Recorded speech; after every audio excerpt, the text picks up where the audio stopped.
Hey, everybody. PBSE podcast hosts Mark and Steve here with a special message about our revolutionary online recovery program for addict spouses and couples called Dare to Connect. Multiple times every week, we get messages from subscribers in the program. They're people just like you. They're trying to heal from the devastation of sex and porn addiction and betrayal trauma. And here's a few of our most recent submissions. Here's one from an addict in recovery. It says, D2C has principles that everyone should utilize regardless of their circumstances. It doesn't matter your coping mechanisms. It matters that you want to work towards genuine connection with your partner. That's awesome. Another testimony from an addict continues on. My wife is just starting out in training as a licensed therapist. Dare to Connect has been far more useful to her than her degree. Wow. The way Mark and Steve apply what they've learned is always so redemptive. D2C has opened doors for my relationship that I thought would be shut forever. Mark and Steve are an incredible resource of information on the subject of sex addiction and betrayal trauma. We could not do this journey without their help.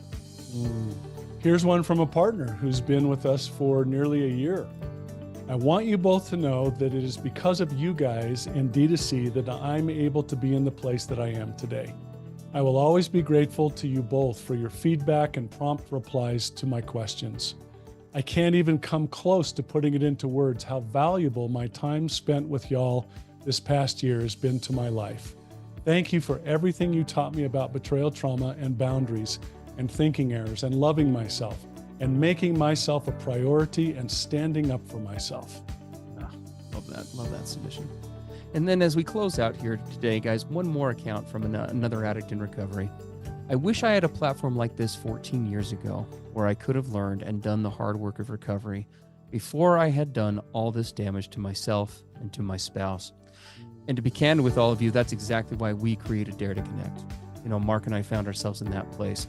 Messages like these and the others like them, they're what Dare to Connect really is all about, guys, and why Mark and I do what we do. Whether you're an addict or a partner of an addict, and no matter where you find yourself in the recovery process, Dare to Connect can take you to the next level. Don't wait another day to catapult your recovery forward. Today is your day for change. Visit us at daretoconnectnow.com to pick up your free 2-week trial of Dare to Connect today.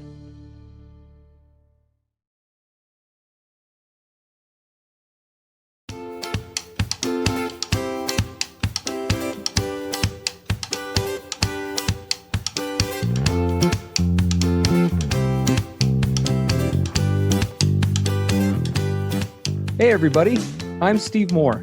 And I'm Mark Castleman. We know the pain and heartbreak of porn and sex addiction. And we know the triumph of breaking completely free. Every day, we help our clients find hope and healing.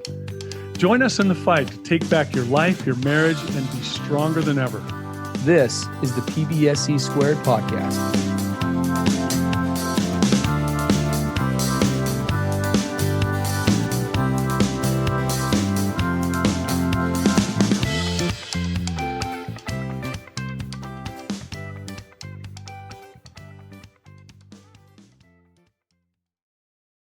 Hey, PBSE listening audience across the globe. Welcome to episode 321. Yeah. Guardrails or walls, moving from sexual aversion to healthy intimacy in recovery. Pretty cool submission by an addict in recovery that's sent in to us. We love his self-analysis, his great recovery work. Really good drill down here that he's doing. And so I'm going to read what he submitted to us, and we're going to launch into this thing. Hi, Mark and Steve. I first want to thank you for your service to our community. I am not sure how much you realize how much of a blessing this podcast is to so many people, myself included. You both help keep me sober, and not only that, but in true and lasting recovery. And for that, I thank you. Yeah, you're very welcome. That's exactly why we do this. The abridged version of my story starts with a discovery by my wife back in November of 2024 that I had been engaging in pornography and masturbation on dating apps, quote, just to look, taking photos and videos of people in public to then use later for stimulation, and many more behaviors that rightfully led my wife to believe that she had married a very broken man. Keep in mind, we had only been married for 6 months at this point. Took about a month or two before I got serious about recovery. But once I did, I dived in head first. I cut out social media, YouTube, music streaming services, many, quote, harmless, unquote, websites that would occasionally feature suggestive advertisements, cut out R-rated films, cut off certain friendships, and began aggressively attending 12-step meetings, church groups, and getting around fellow men who are also in real recovery. Great stuff. I love everything that he stated there. I have been sober now for over a year. The longest that I have ever been over the last 13 years. That sobriety hasn't always looked like recovery, and I still have to keep my eyes in check when out in public and my thoughts from wandering into fantasy. But all in all, I have found real change in these past 14 months. My question is this: is it possible to overcorrect in our recovery and beat our natural sex drive into submission, so much so that it no longer works in a healthy way? I have found myself over the last couple of months so, quote, numb, unquote, sexually, where I don't feel much desire to have sex with my wife, even though I still find her attractive and want to connect with her in that way, or really with anyone for that matter. It doesn't feel sexual towards anyone. I still am triggered from time to time by old visual stimuli, but it kind of just ends there. I feel like my testosterone has been drained out of me. I feel like I have cut off so much outside stimulation and have started seeing anything sexual as dirty and to be avoided that I am slowly turning myself into a monk-like figure whose whole MO now is to turn off anything that makes me feel aroused sexually. A therapist warned me once that an addict can make his sobriety his new addiction, and I fear that this might be the case for me. I want to experience healthy sexuality, shameless sexual experiences, and deep intimacy with my betrayed partner. Any advice or thoughts on how to not let the fear of who we used to be keep us from becoming sexually healthy and not sexually avoidant? It's a great submission. It is. Really like the vulnerability of this addict and appreciate him reaching out. And it definitely touches on a less discussed side of the recovery world. Great topic for a podcast episode. I think it's something that we've brushed up against a few times on the PBSC podcast over the years, at least briefly. But to really focus on it, I think it's a great opportunity to be able to do that. And what this gentleman is experiencing is definitely not unique. Both Mark and myself have had multiple clients over the years vocalize differing changes in one's own sense of sexuality, drive, libido, all of those things. And there are lots of potential reasons why that can occur. And he touches on a couple of them in there. One of them, kind of almost like in a joking way, when he says, I feel like my testosterone has been drained out of me. That may be more true than you realize. We're going to talk about that in a minute. But definitely something that you are not alone in, and something that many men do struggle with. And it does bring up an important element to recovery that recognizes something we touch on all the time and validates something we touch on all the time. That sobriety is not sexual health, nor is it recovery. Those are very different things. Sobriety, we would argue, is a huge component to sexual health and is in many ways, in D2C, in our Dare to Connect program for addicts, spouses, and couples, we oftentimes refer to it as sexual sobriety for an addict being the quote-unquote kind of gateway that opens up the door to sexual healthiness in a relationship and sexual connection in a healthy way. But it is just that. It's a starting point, not the end destination. Yeah. So Yeah, exactly. lots to say about that. Well, and I could definitely relate. He talks about really being in a great place recovery wise and sober wise for about a year, a little over a year, and it's really easy. I look back. Steve, you and I have talked about this personally and with our clients in D2C over the years. We know what it's like to develop a scorched earth attitude around sexuality, even sometimes without realizing it. I mean, when we went from the extreme of sex being the be all end all, everything in life, period, to sex being the enemy. Yeah. And you develop this attitude that it's all or nothing. It's black or white, right? You either have to be completely immersed in sex and out of control, or you have to completely shut it off entirely. Hmm. And that's a very common thing to do in early recovery, right? Because early recovery does require strong boundaries, and it can be really easy to get pulled into that trap. So, yeah, Yeah. I could relate to this a lot. 100%. Well, and I mean, for a while there, I mean, it doesn't not make natural sense that we think of sex as the enemy. I mean, it's part of, I mean, if you look at the 12 steps, for example, part of a step one is recognizing how powerless we have become over, in this case, our sexuality, and in this way, and examining the ways in which it's become quote unquote manageable, right? And so it's very easy, I think, when one is trying to kind of wake up, so, quote unquote, to the reality of what is going on when it comes to one's own sexuality. In fact, I think there's a chapter in the book, I think that I titled, Mark and I's book that we published several years ago, The Pornography Paradox, that we titled Know the Face of Your Enemy. I think I wrote it. And the enemy is absolutely the addiction and the addictive component, but it is really easy, I think, to throw the baby in with the bathwater when it comes with that, right? Like this whole element of sex is, my life would just, I mean, I remember saying that out loud. Mark and I have actually had conversations about this off the air. He's done the same thing where we both looked at ourselves in the mirror in a quiet moment and just say, I just want to be done with this whole thing.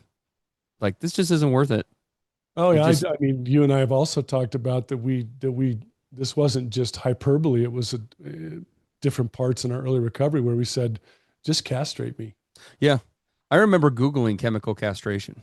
I Hmm. remember looking it up and being like, I wonder, like, is this, I know they do this for, like, those who are convicted of pedophilia and things in some states. Can I, like, voluntarily do this? Like, I remember looking that up because it was just Yeah, like, yeah, my life would just be better without this. yep. So Right. desperate, right? And now, having said all that, we absolutely work with addicts all the time, where removing yourself from toxic environments, removing obvious unhealthy sexual stimulus, all the different internet aspects and social media and entertainment and how you behave in public. I mean, there's all of these things that we spend extensive time on with addicts, but we have to realize that the goal is not complete and utter suppression of your sexuality.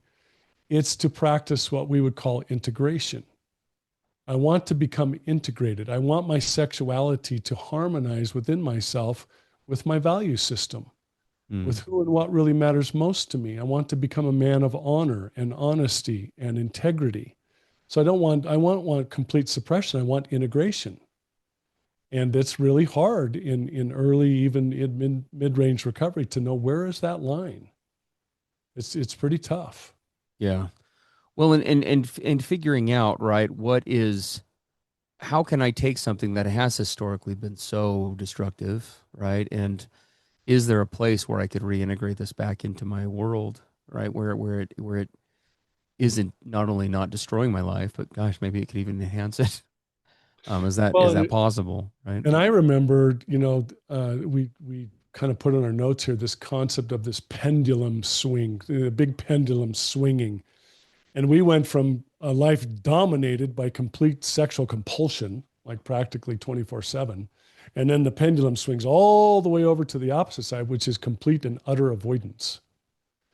And the fear, when you start to realize, the wreckage that you've put upon your partner and others, how completely this overcame every part of our lives, you become very afraid of it, rightfully so, in the initial stages. You absolutely do. But that fear, and then the shame hits you. What a piece of, fill in the blank. How could I have thrown everyone and everything I cared about under the bus? That fear and that shame can easily turn into what this guy's expressing, sexual aversion. And now sobriety, which is really critical, becomes rigid control, right? Clenching the fist, gritting the teeth, bearing down, and just control, control, control. And the thing you've got to ask yourself is, okay, is this sexual safety, sexual health, or is this fear-based, shame-based avoidance and shutdown? Yeah. Have I Well, crossed the and so line? it does beg some of the question about where to start with this, right? Mhm. Because we have to, and this takes us back to another part of the healing journey.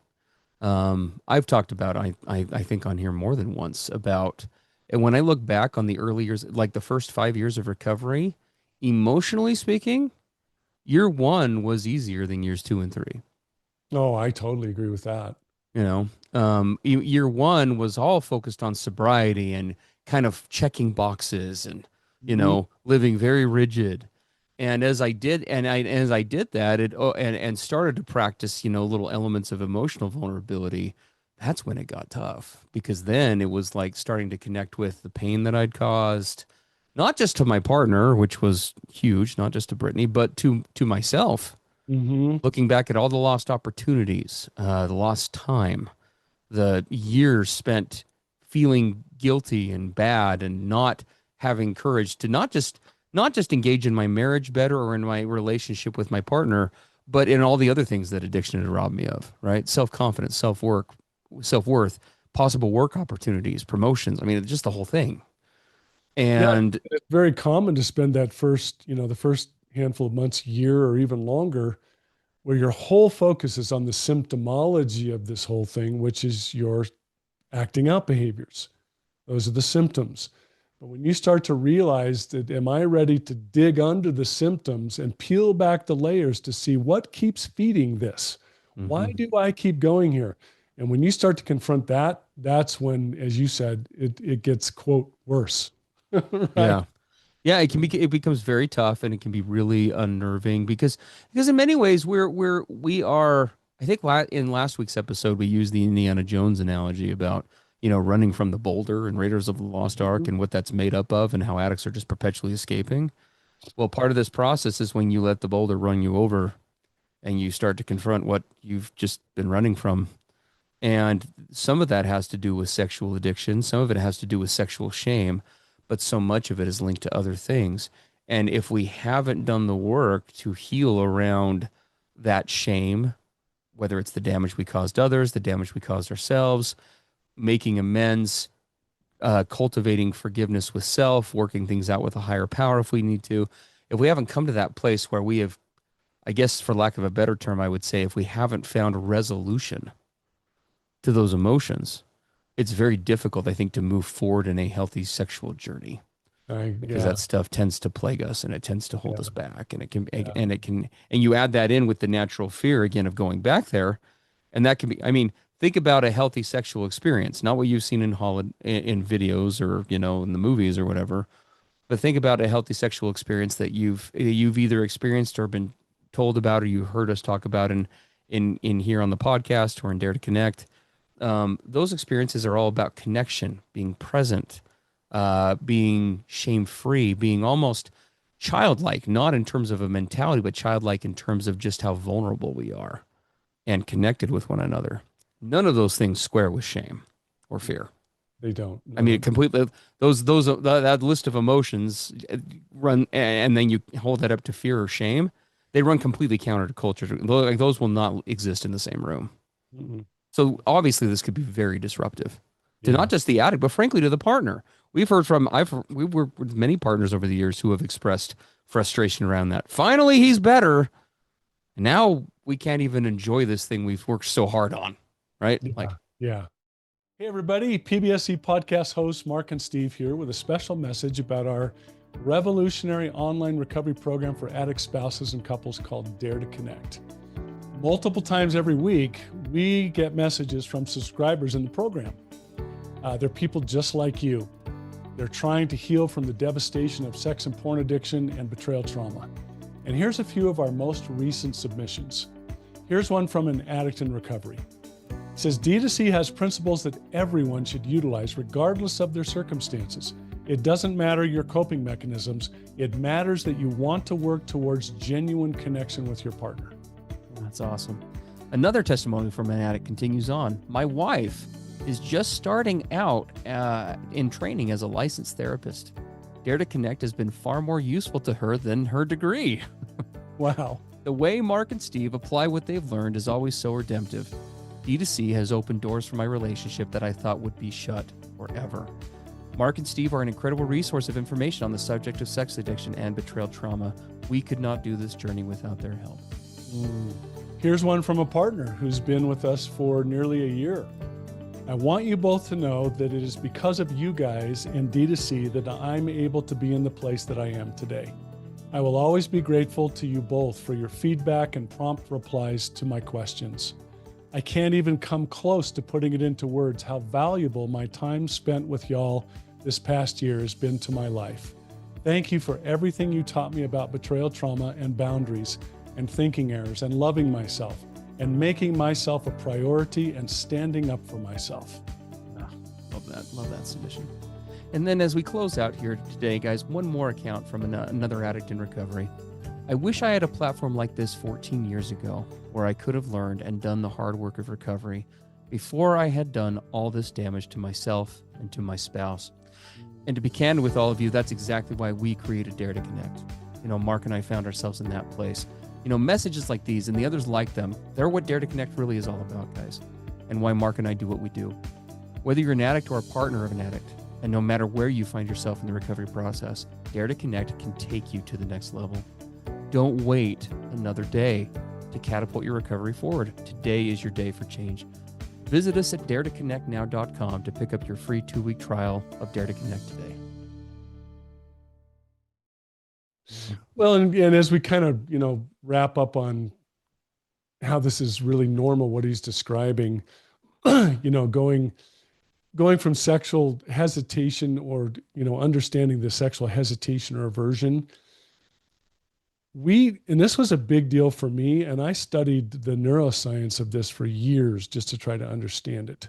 We have to realize that in pornography and sexual addiction and sexual compulsion, it goes on for years or decades, we rewire our entire dopamine system. And how that works and what it looks like is another podcast we'll do maybe one day. I think we've done a few of those in the past. But there is a complete recalibration of the dopamine system to get it back to normal operational levels. And so what he's describing, this sexual hesitation aversion, is absolute, the loss of desire, right? The numbing out, that's all part of that recalibration. Another part, Steve, you've talked about this a lot, is the stress of all this recovery and potential medical factors. He said, I feel like my testosterone has left me. Well, maybe it has. And has he been in for a physical checkup? Has he had his testosterone levels checked? Right? What's going on with all of that? A really important factor to look into. Well, and so let's talk about it, because there are multiple elements here, right? When you're talking about libido, you can't just have a conversation about emotions because it's not all the way accurate. It is important to really to look at this from multiple angles. Mark and I were talking about this right before we started production today.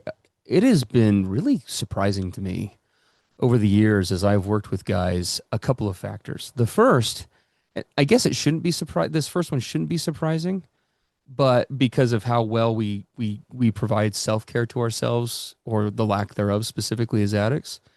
But I would say, conservatively speaking, in the addicts that I've worked with over the years, 80% of them have not seen a doctor other than being sick in the last 5 years or more. Conservatively speaking. True, yeah. Like in terms of going in for a physical, that's not even something that would be on their radar. You mean just going to get checked out, just to be checked? Of course not. Now, some of that you could chop up to male whatever, but a lot of that I have observed over 20 years of doing this really is a reflection of how low addicts subconsciously oftentimes value themselves. And so they really it's just not even on their radar. They aren't even managing their marriages. Like, it's not even on their radar to think, oh, I should go check my health out or whatever. And how completely out of touch we can be with just self-awareness in the first place. Correct. Being self-aware, being self-reflective, being self-analytical. Well, and the other element that you have to keep in mind from a medical perspective is that with this is, so you have to keep that in mind. So we have an absence of medical awareness of what's going on in a person. The other thing you have to keep in mind is that for the majority of the guys that we work with, it's very common for us to be working with guys that have been involved in this, like this original submitter of today's episode, at least for several years, oftentimes for multiple years, if not decades or longer. And even though that oftentimes feels kind of like a time warp time frame for us as addicts, it's not. biology, evolution all keep marching forward. I mean, I'll use myself as an example. This is the best way I can do it. I experienced this exact thing to a degree as I started to get into recovery. And for me, it was a combination of multiple things. When I first got into addiction, I was 13. I could like look at a semi sketchy underwear ad and be very close to sexual orgasm. I mean, I would just be set off by a gentle wind. As that evolved over time and my addiction evolved with it, right? I kind of spent myself emotionally or sexually checked out in a healthy way, right? Exploring sex in all sorts of unhealthy, unnatural ways. And when I came back to reality, one, I didn't have a bloody clue what healthy sexuality even looked like to begin with because I never experienced it, which also complicates this process for most addicts. But two, once I stripped away all the compulsivity of this and started to, it became a real question of what the hell am I even supposed to be feeling right now? I don't even know what I'm supposed to feel. Because when I started this journey, I was 13. Now I'm nearly 30. Right? Mm-hmm. Like, what am I even supposed to be experiencing from a libido? I don't even know because I haven't had a normal arousal template in most of in fact, really all of my sexual life, because this started not too long after I became sexually curious. And so for me, there was a real lack of understanding of that. And I actually ended up because I deal with diabetes, I'm a 2-time cancer survivor. I had my testosterone checked out, and turns out it actually was low. But even if there isn't a lowness there, ruling out the medical piece is helpful because it helps you to not be riding multiple roller coasters if you find yourself in this situation. It Yeah. is hard enough to map out the normalcy and what is sexually quote unquote healthy from a mental perspective. Do yourself a favor. If you're in this situation, go get a blood panel done and have a basic hormone panel run, because most of you guys who are listening to this haven't done it ever, if at all, and get that piece off your radar so it's one variable that you can either eliminate or address so that this isn't playing a role for you. Like we said at the beginning, he kind of jokingly said, I feel like someone drained the testosterone out of me. Well, nobody did that, but your body may have done that for you, Yeah, depending on exactly. how long and when you got involved in this, right? Well, and the other part of this is we have to realize that when we've come from a place of years or decades of sexual compulsion, of pursuing novelty, of pursuing purely body parts, objectification, fantasy driven, right? It's all been lust based. Mm-hmm. And now we get to the place where we get some sobriety, we start to separate ourselves from all of that. And now we want to approach actual relational, connected, being fully present, healthy attraction based. We want to go into that space. I had no experience with that space. Mm-hmm. And I had been married 15 years before I got into really serious recovery. Uh-huh. I didn't even know after 15 years of marriage what the truly relational, connected, being fully present, seeing my wife as a holistic, complete human being, right? Connecting in the eight different areas of intimacy, not just the physical. So imagine when I started to make that transition from all of that lust based, visual based, objectification based, novelty based, whatever, it was really hard. Yep. And my brain and my body said, what are you doing? What is this holistic, relational, healthy intimacy thing over here? I'm not even registering it on my scale, right? I'm used to these giant dopamine spikes brought about by all this crazy activity over here. And you're telling me that this is over here supposed to even register my needle like one little tiny, you know, Mm. digit? Nope. Yeah. So temporary loss of desire, temporary loss of sexual arousal can be very normal when you're trying to make that transition. Well, and I'm glad Mark said that, because then the other side of this is, well, what does even normal desire look like? Because can we just be real? Where were most of us addicts educated? Porn. Oh my gosh. Peers, Best case by like romantic comedies, yeah, right? peers in the locker room. None of these are accurate indicators of what sexual desire even. Most of us, I think, let's just talk brass tacks for a minute and get real here. Most of us, I think, when without proper education, we view a quote unquote healthy sexual experience or a healthy sexual drive as being like I am so animalistic right now. I just have to like rip my partner's clothes in half in the process of like having sex. And if that doesn't happen, then desire isn't normal, Right. right? Yeah. Yeah. Yeah. The culture has taught us that's healthy, right? Yes. And That's how well, you know. and now is that unhealthy? Not necessarily, but has it been painted as the mark of healthiness? Yes. Yes. And Right. and all by itself, right? All by that's the Not only way it can yeah, happen. not in the context of anything else. So as we, as we talk to this guy and others who might find themselves in a similar situation, how then do you start to move toward healthy sexuality? How do you right? The goal is not to suppress your sexuality. The goal is to heal your sexuality. And so as I look at that, I'll tell you what it meant for me. And I hated this part of healing because it was like a foreign language to me. I would look at people like, what are you talking about? And Mm. the thing I learned was that in order for me to move towards healthy sexuality and even learn what it was at all and to begin to heal that, I had to decide if I was willing and open to learn how to build emotional intimacy first. Emotional intimacy first, and then to have the physical follow that. Yeah. Now that was the mysterious planet from the other side of the universe for me. Yeah. Because what had I done in addiction? Avoiding emotional intimacy at all costs. Yeah. I mean, we can only, at the end of the day, I mean, Mark and I, we've been doing this a long time. We've worked, I mean, I'll just speak to my own experience. When I think about a healthy sexual experience and what causes like healthy sexual arousal for me, is there that physical component? Of course there is.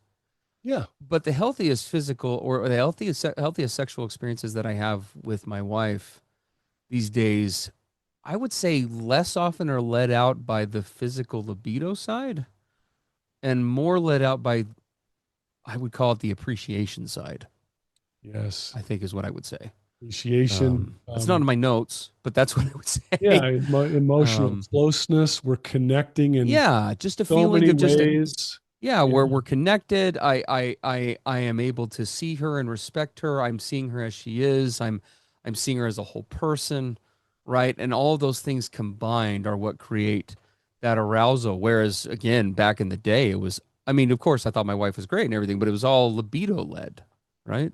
Mhm.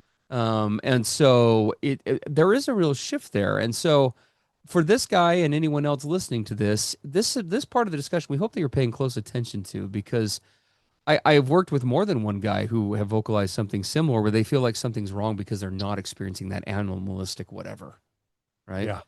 Now, again, is that quote unquote wrong sex? No, but there are different seasons in life for different times, and there are healthy and unhealthy intentions behind different things that we do or don't.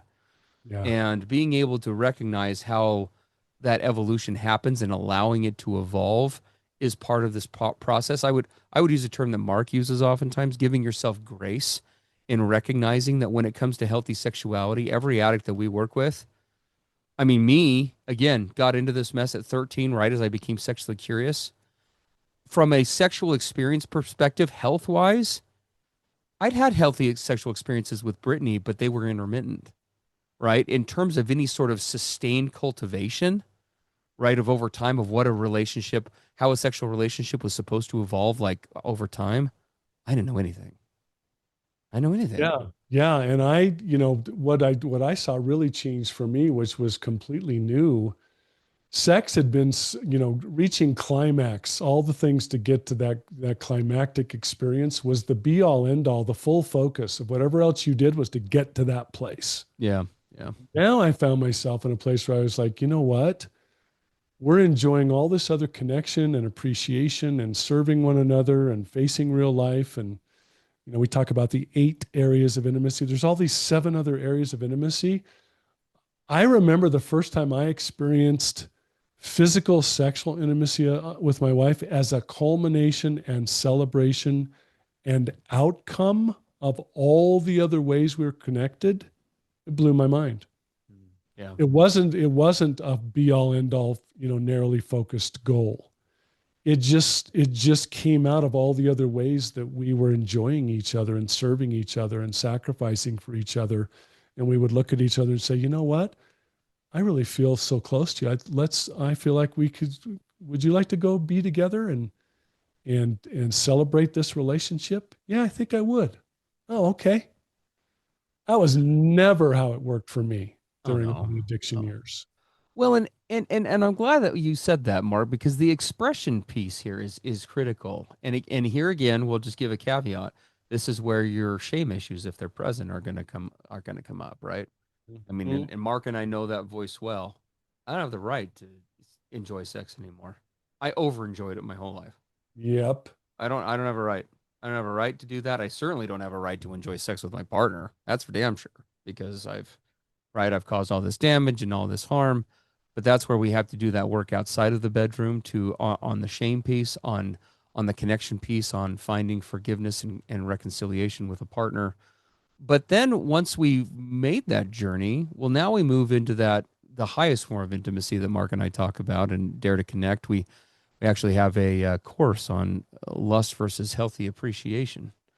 That is one of our D2C Academy courses. And if you haven't checked out Dare to Connect yet, may we strongly but lovingly encourage you to do so.